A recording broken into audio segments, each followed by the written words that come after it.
Good morning, everybody. Good to see you. Southside, shout out to Ghana. Good to see you. Seeing you in faith. Paisley, Motherwell, shout out to Motherwell.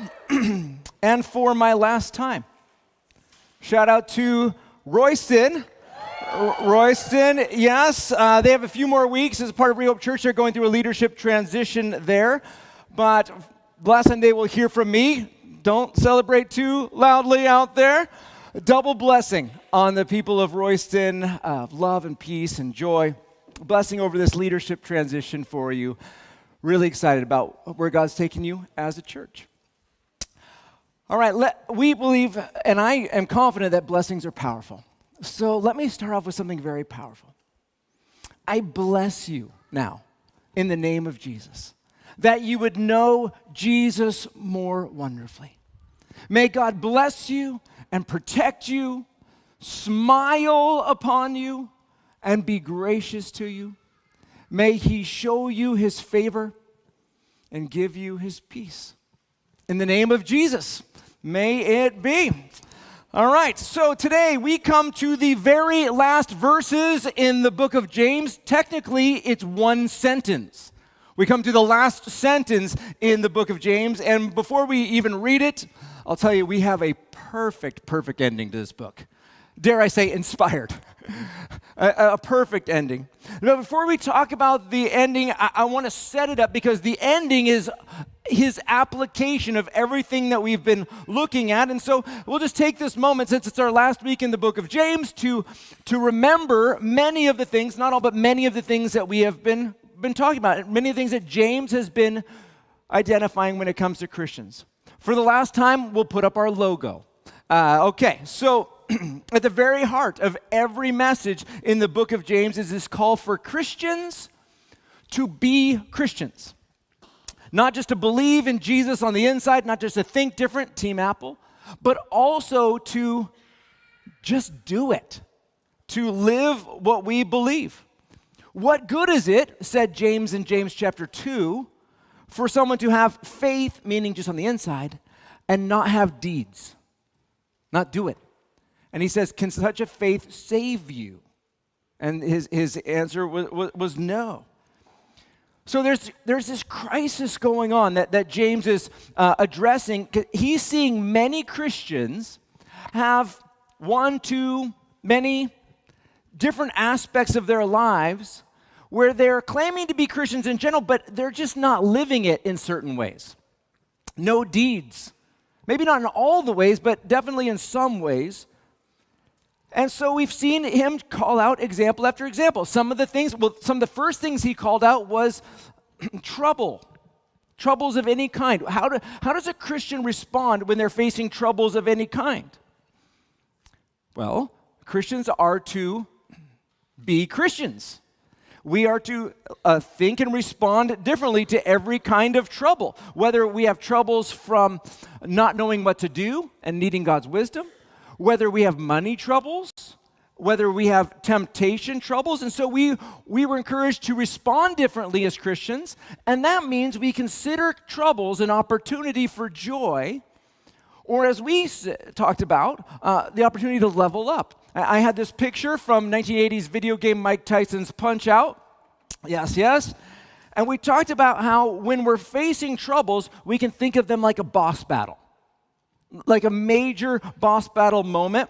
And so we may not be victorious with a single punch. We might have to be light on our feet when it comes to temptation or just getting through a difficult time, dodging, skating our feet, taking a few shots back, and then finally we may overcome as we keep going and keep persevering. But having this opportunity to level up and for great joy, such as beating Mike Tyson, great joy.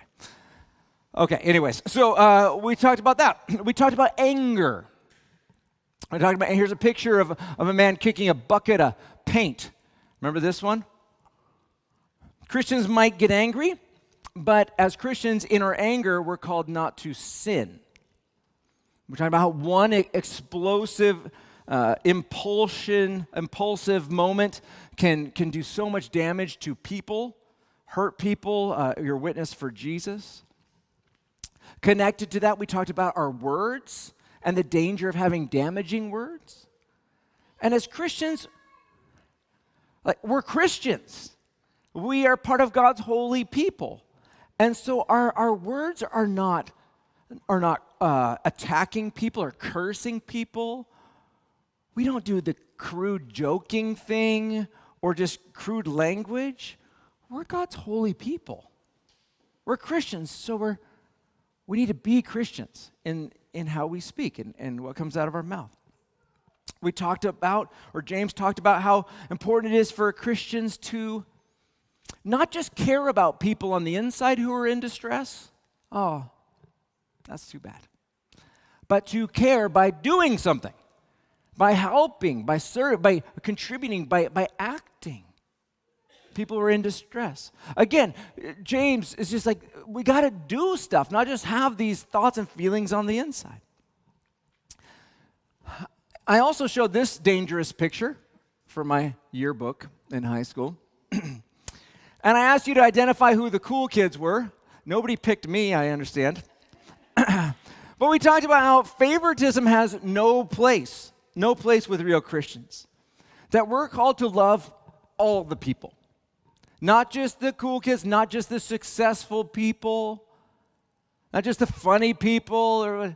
We're called to love people. So as Christians, we are to be Christians. No favoritism. We talked about other topics, such as jealousy, selfish ambition. We used the image during that message of a Sherpa and climbers on Mount Everest. And we talked about how if you have jealousy and selfish ambition, that's not showing Christian wisdom. Instead, Christians are different. We're peace-loving people. We're peace-making people. We're trying to be the Sherpas who greatness through service, helping others, not trying to be the climbers. So don't be the climbers. Take pictures of me. Take pictures of me. Hey, I made it. Being the Sherpas, those who are coming behind it and helping other people. Now, again, there's lots of topics that James keeps going through, challenging us. We talked about our career paths. And yeah, you can't separate your Christianity with your career or what you want to do with your life in your career. They're linked. You're following Jesus. You're working together on his plans and purposes for your careers and for your money. We talked about being Christian faithful stewards. Remember that? How we talked about how we give our first 10% to God and the church. The next 90% still belong to God, though. We're still stewarding that, and we're checking in with God about that. Sometimes people get irritated. They're like, Brian, that whole 10% to like your place of worship thing, that's not in the New Testament. It's not in the Old Testament. And I say, incorrect. Jesus himself, he's talking to the Pharisees, and he's like, you should still be giving your 10%. You're doing a good job with that, but you're neglecting some other important things. But this is Jesus still pushing the 10% to the place of worship in the New Testament. And if you're like before the cross, you can't do that with Jesus' teaching. Everything Jesus said was before the cross. No, it's New Testament. Like you stay with it, people. We stay with it. Anyways, that's Christian faithful stewards. Last week we talked about prayer. We talked about prayer, and when is the right time for Christians to pray? Well, if you're in a hardship, if you're happy, if you're sick, basically anytime. And we talked about how the earnest or the passionate prayers of a righteous person are powerful in their effect. Christians pray.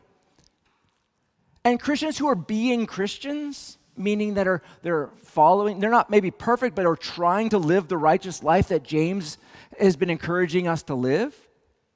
Christians being Christians, our prayers are, in his words, wonderful in their effect. Wonderful, produce wonderful results. Now, that's a bit of a blast of a rapid recap here. We did talk about other things as well, but all that to say is, as we look at the last sentence, we have just gone through 5 chapters of topic after topic after topic, calling Christians to be Christians in every aspect of their life, to have faith and to live it, to just do it. Well, here's how it ends. Chapter 5, verse 19, the final sentence of the book. My dear brothers and sisters, if someone among you wanders away from the truth and is brought back, you can be sure that whoever brings the sinner back from wandering will save that person from death and bring about the forgiveness of many sins. What a perfect ending. James has spent the entire letter saying that he's seeing Christians, and that's who he's talking about. These wandering people are Christians, people among you, those among you, if they have wandered away from the truth. Christians wandering away from the truth. Again, as we understand James by now, for sure, wandering away from the truth isn't just having different thoughts in our minds. Oh, now I believe different things. Wandering from the truth is about wandering from living out the truth.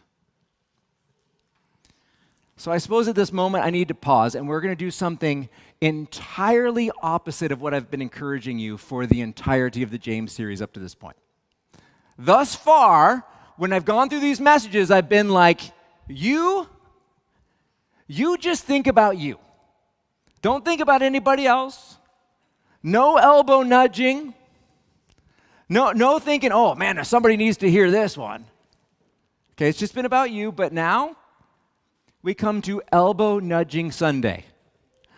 Okay, maybe not elbow nudging Sunday, but if it works. But it is time now to be thinking about other people in your life. It is about time to, after we have self-evaluated, it's time to, in a healthy way, to look out and to think about some people who might consider themselves Christians, who probably do, but who have wandered away in how they're actually living it out. You might talk to them and say, I'm still a Christian. I still have all the same views on the inside. I'm just not doing this right now. I'm not doing the church thing right now. I'm making other choices, but I still got it on the inside. I'm a Christian on the inside. James is like, what is that?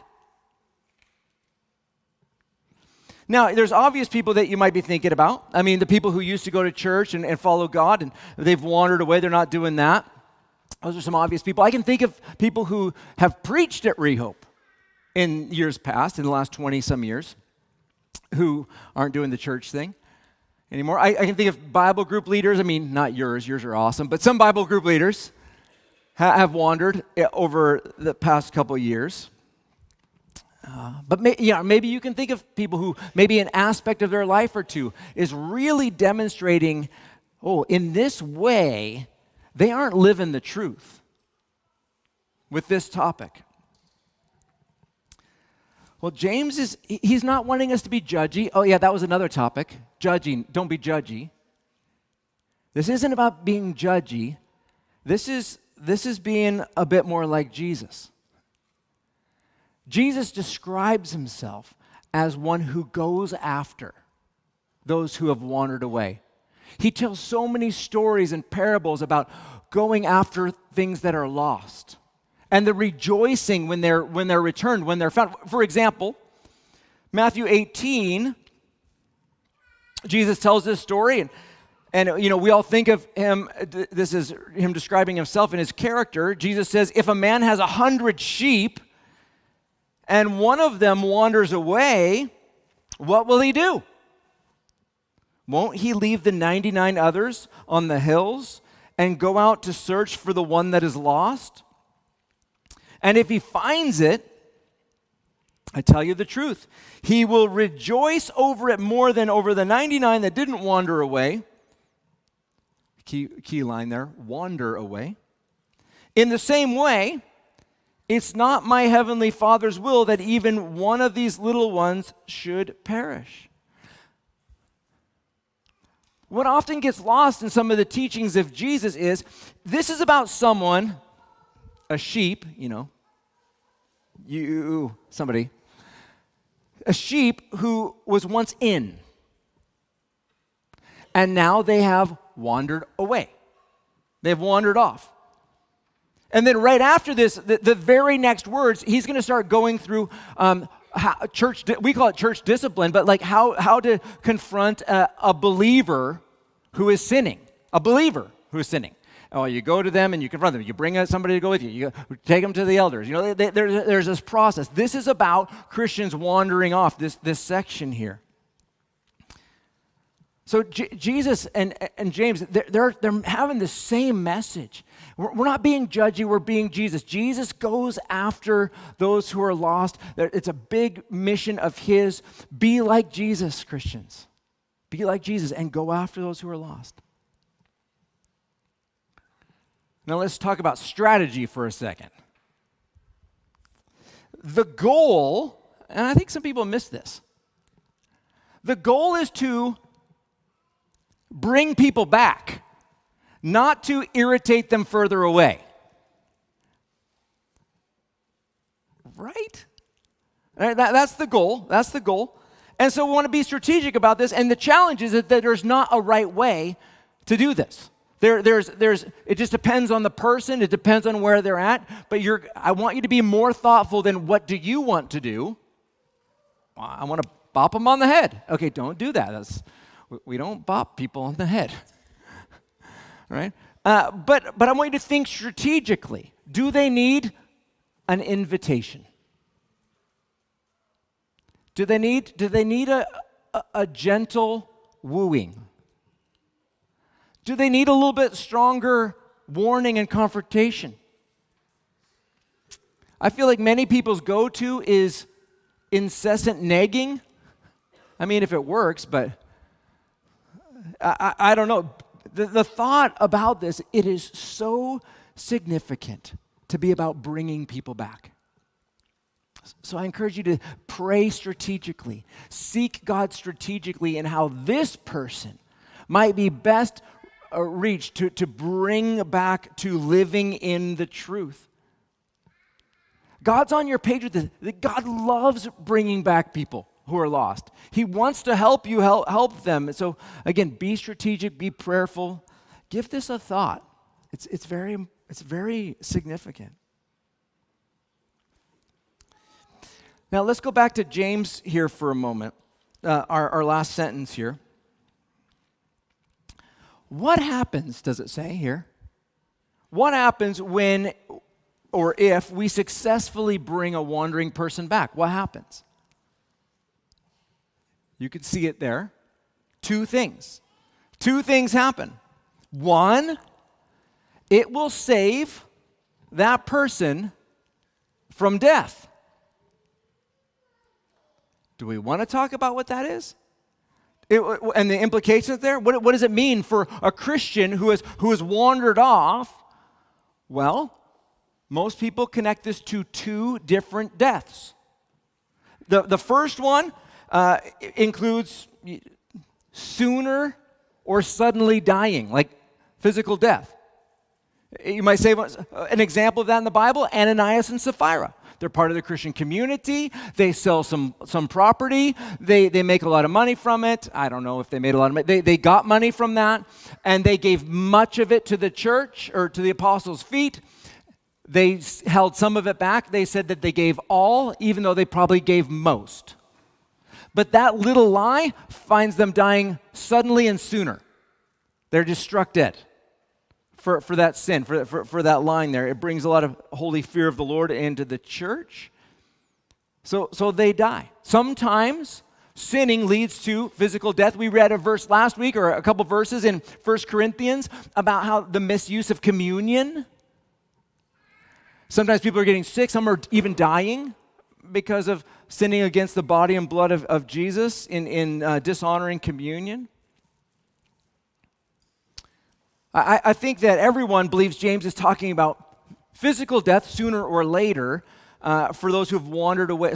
Sooner or suddenly when it comes to wandering away as a possibility. But the most troubling and irritating question that people don't want to answer, that you don't want to answer probably, is what about spiritual death? It's very uncomfortable. Is spiritual death on the line? Spiritual death meaning not being saved, not going to heaven, Christians wandering away. Now, there are so many different backgrounds in our church, but I'll tell you straight out, there are two ancient biblical views that I find both of them to be biblical, and I'm fine whatever your view is on the topic of wandering away and salvation and its impact. They come to the same interesting conclusion, just in different angles. But on the one hand, you have Wesley. Some of you have Wesleyan background, and the Wesleyan background says that if you can be a Christian, you can be a Christian and then wander away and then lose your salvation if you wander away. Okay, some of you have that background. So yeah, then spiritual death if you wander away. Other of you come from Calvinist backgrounds. And Calvinists would say, you can't lose your salvation, but the thing that gets missed when it comes to Calvinism, it's only those who stay Christian and who are Christians at the end who were saved. So if you pray a prayer and you have a good Jesus week, or a good Jesus month, or a good Jesus decade, but then you wander away as a Calvinist and you no longer are following Jesus at the end of your life, the Calvinist would say, you never had your salvation because you didn't stick with it. And the Wesleyan would say, you lost your salvation, but at the end of the day, I don't care which angle you're taking, there's a danger there when it comes to wandering away spiritually, however your approach. Nobody except for a few pop Christians believe that you pray a prayer and it doesn't matter how you live. Right. But the ancient biblical views, those are the two that were in background. Now, as Christians, side note of highest importance though, keep going, right? Keep going. I'm not worried, but Paul is very aware, I don't want to be disqualified. Paul's living that way. Let's just keep living it. Let's keep spurring each other on. We're going to keep encouraging each other as long as it's today. We're going to keep going. All right, free. Okay, so not only might they be spared from death, if we bring them back from wandering. Number two, their sins, as they have lived a life having wandered away from God, their sins will be forgiven. Again, connecting to this idea of the spiritual realities, their sins will be forgiven. Again, so many of the teachings of Jesus have to do with rejoicing. Rejoicing when a sinner is brought back, or rejoicing when what has been lost has been found. Rejoicing. I'm gonna try a risky picture here of my son Owen for this moment. Now, it's my son Owen there. So he's got his gaming headset on, his VR headset on. Now, what do you see in this picture? What I see is Owen looks about like he's going to hit my TV, which would be a sin leading to death, probably. Okay, so Owen is fully immersed in his views here, in his reality. He's completely locked into his reality, and this is me reaching out, because he seems seconds away from either hurting himself or other things I might enjoy.